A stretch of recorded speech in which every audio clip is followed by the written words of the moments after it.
ఇప్పుడు ఎక్కడన్నా ఎవరి మీద ఎవరు అన్యాయం జరిగినా ఖండించాలంటే ఖండిస్తాం. మాకు చాలా హ్యుమానిటీ ఉంది. కానీ మా గురించి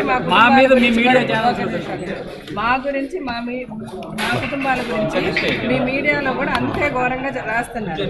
మీ అందరికీ కూడా ఫ్యామిలీస్ ఉన్నాయి కదా. 110% మీ వ్యూసే రాస్తున్నారు.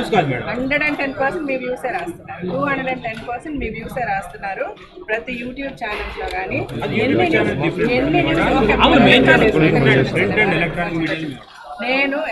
అండ్ ఎలక్ట్రానిక్ మీడియాలోనే ఎన్ని నిజమైన న్యూస్లు రాస్తున్నాను. మీరు విన్నవల్ల రాస్తున్నారు, అంతేగాని ఏదన్నా అథెంటిక్గా ఇది కరెక్టా కాదా అని చేసి రాస్తున్నారు. రాయటం లేదు కదా.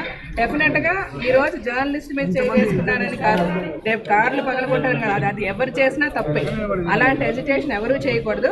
కానీ డెఫినెట్గా 210% మీడియా చేస్తున్న తప్పులు కూడా చాలా ఉన్నాయి. మీడియా వల్ల మేము చాలా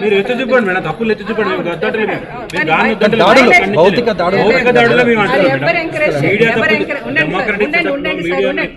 సార్, ఎవ్వరు భౌతిక దాడులను ఎంకరేజ్ చెయ్యరు. ప్రతిదానికి చట్టం ఉంది. ఎవరన్నా ఎవరి మీద చేయొద్దు తీసుకెళ్ళి వెంటనే లోపలేసే చట్టం ఉంది. మీరు పోలీస్ స్టేషన్ లో కంప్లైంట్ చేయొచ్చు, కోర్టు కేసు అందరూ మీకే సపోర్ట్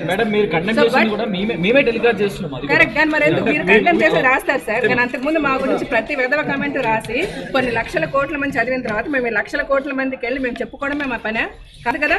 ఇప్పుడు ఇప్పుడు నా గురించి సంధ్య POW సంధ్య గారు 24 గంటలు నేను ఎక్స్ప్లెనేషన్ ఇచ్చిన తర్వాత కూడా ఆవిడ ఒక్క ప్రూఫ్ లేకుండా ఆవిడ ప్రతి ఛానల్లో తీసుకొచ్చి కూర్చోబెట్టి ప్రతి పేపర్లో ఆవిడ చెప్పింది మళ్ళీ రాస్తున్నారు.